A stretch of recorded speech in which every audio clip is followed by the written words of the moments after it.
We're going to chat about a lot of new releases coming out in October. I have so many to talk to you about. Horror, thriller, mystery, some fantasy, some romance, some sci-fi.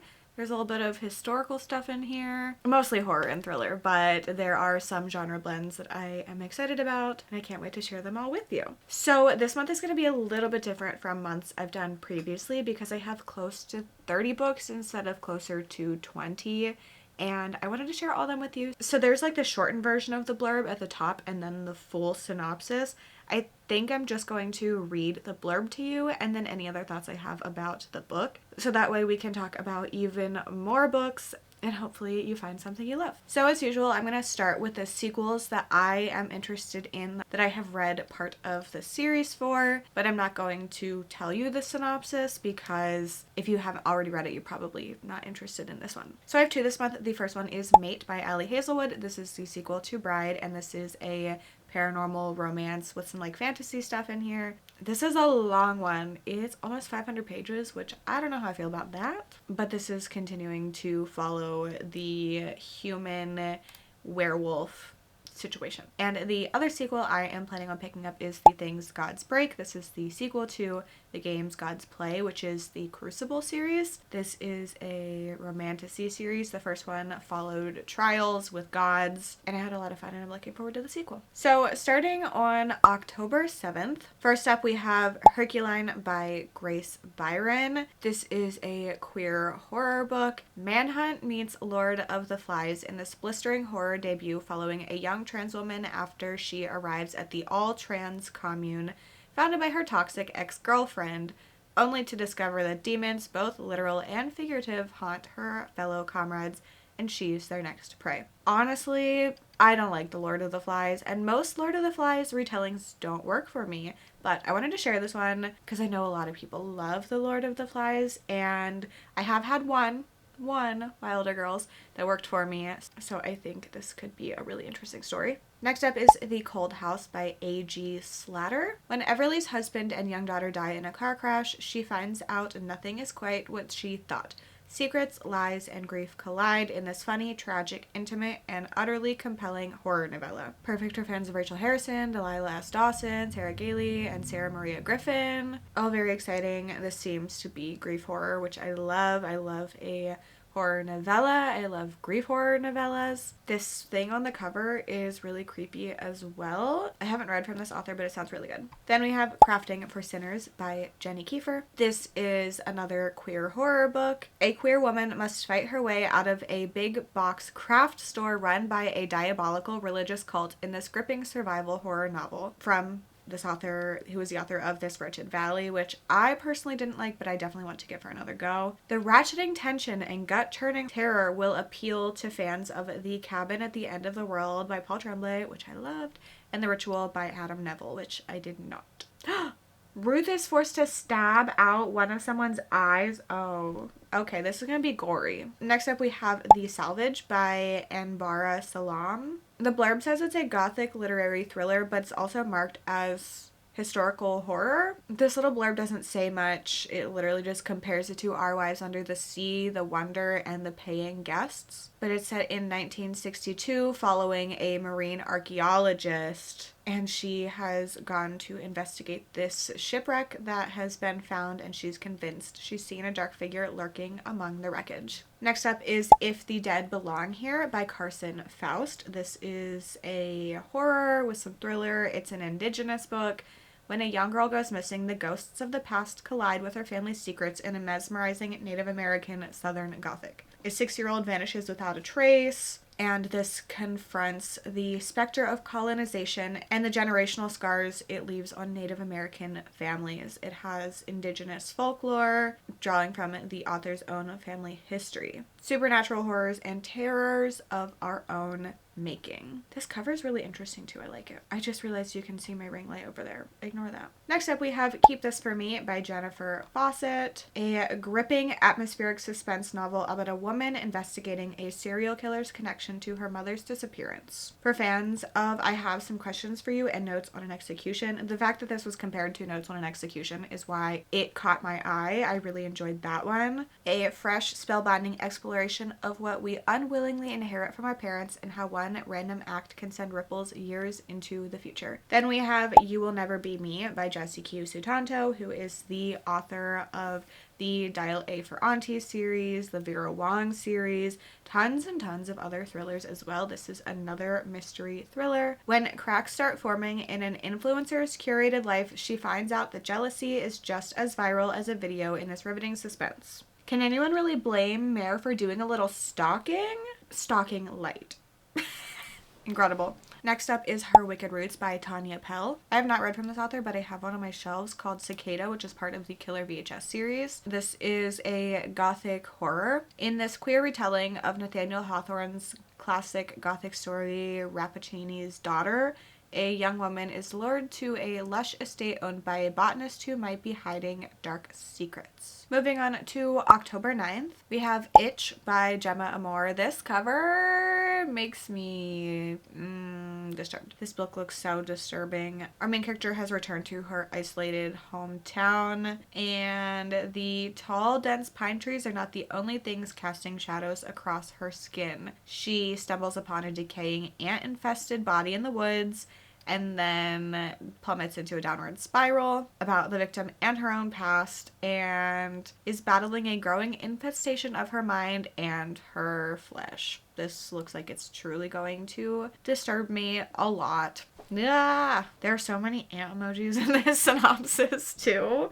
I'm disturbed by this one. But listen, bug horror, it gets me. It always gets me. I get the reaction that they want me to have, and it's so effective. Then we have Savage Blooms by S.T. Gibson. This is the first in a series called Unearthly Delights. This is a gothic romantasy. Adam has been in love with his best friend since college, but he won't admit his feelings. The closest he got is inviting her to travel with him to Scotland, and then they find themselves trapped. They become entangled in this couple's world of mind games, kink, and ancient enchantment. This cover is very interesting. Moving to October 14th, starting with The Haunting of Payne's Hollow by Kelly Armstrong. This cover is a little interesting to me as a non-horse girl, but this is a paranormal horror mystery thriller, lots of things going on in here. I really loved her book that came out last year. I forget what it's called, but it was one of my favorites. It says it's a nail-biting supernatural horror about a haunted lakeside property and twisted family secrets.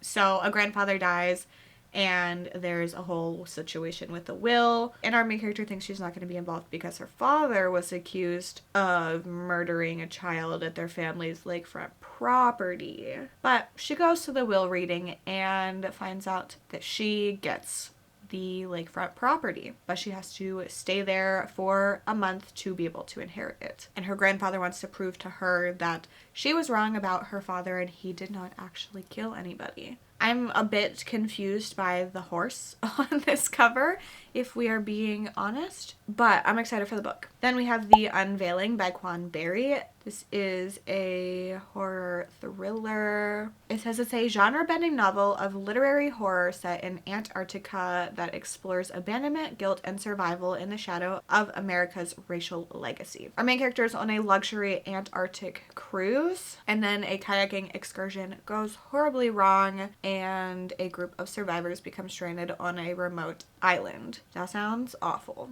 Especially in the cold? No thank you. I don't want to be stranded on any island anyway, but especially not in the cold. Then we have The Graceview Patient by Caitlin Starling, who just had a book came out.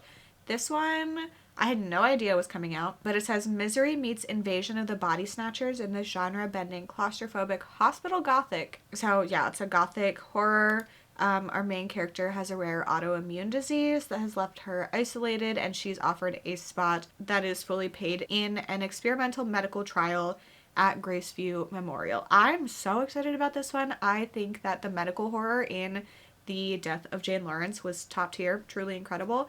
I enjoyed that book, but it went in a very strange direction. But like the medical stuff in there, disturbing, and I'm really excited to get more.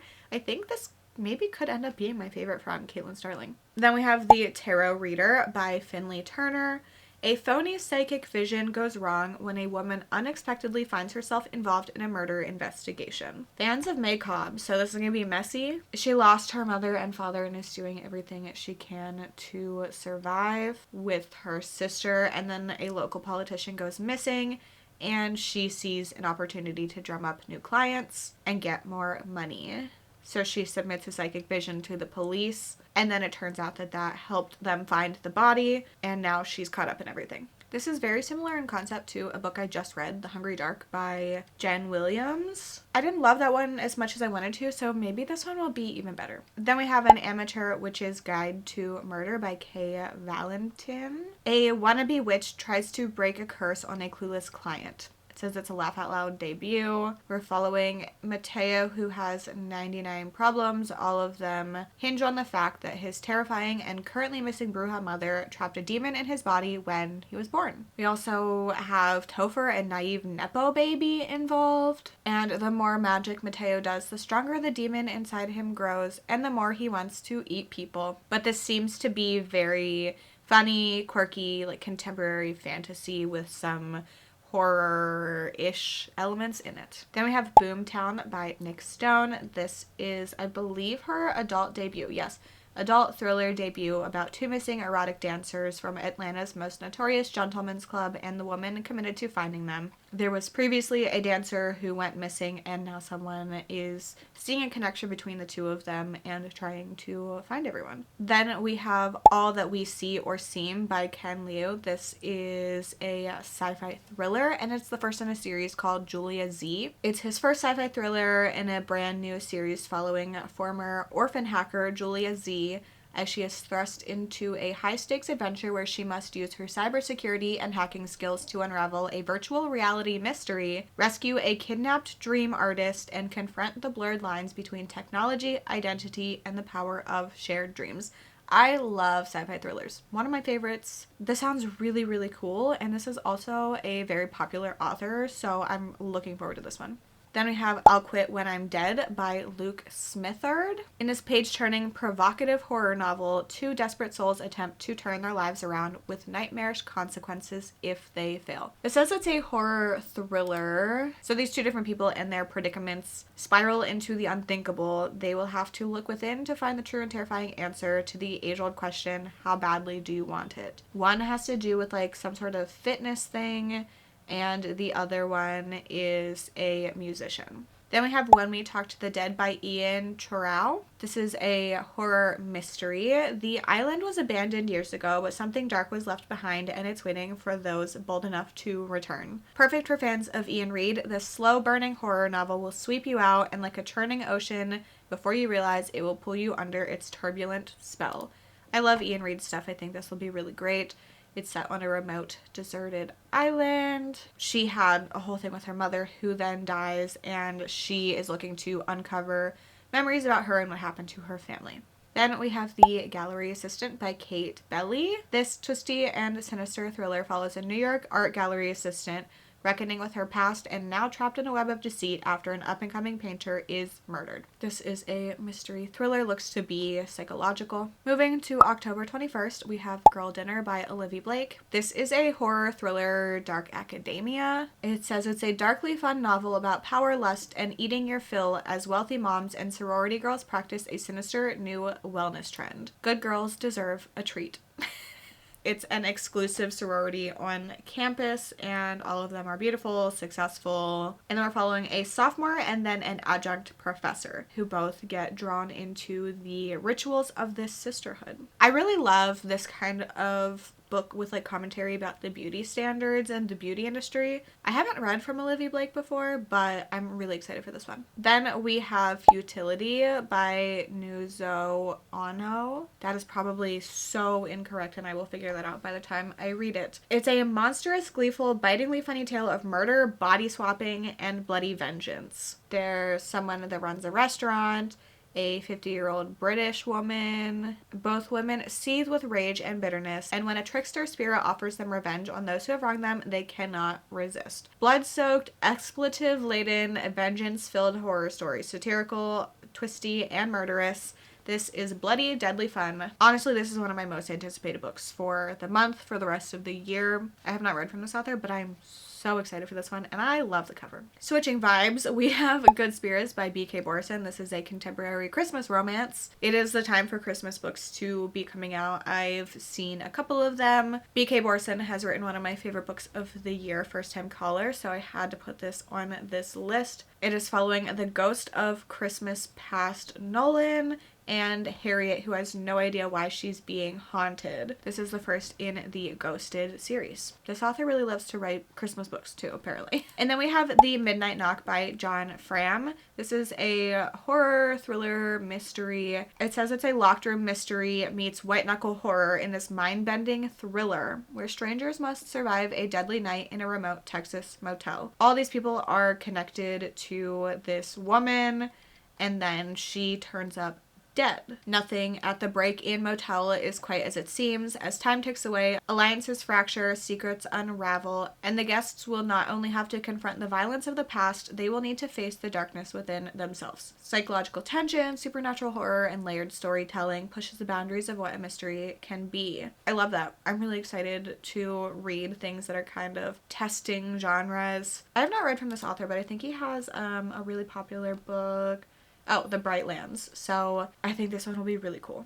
I don't have anything on my list for October 28th. I know Mark Z. Danielewski, is that how you say his name, has a book coming out, the author of House of Leaves, but like, I read the synopsis, wasn't personally that interested in it, and I didn't see anything that really caught my eye. Obviously, I don't see every single book that is coming out, so if you have any I missed that you want to share, please do so in the comments. It can be any genre. I'd love to know what you were looking forward to reading. I can't believe it's already time for October releases, but there's some really great ones, and I hope you find one you love. If you want to see new releases from the previous months in the year, I have this playlist you can watch. If you've made it to the end and want to leave me an emoji to say you were here, you can leave me a bee emoji. I don't know why, that's just what I thought of. Thank you so much for hanging out with me. I hope to see you in my next one. Bye.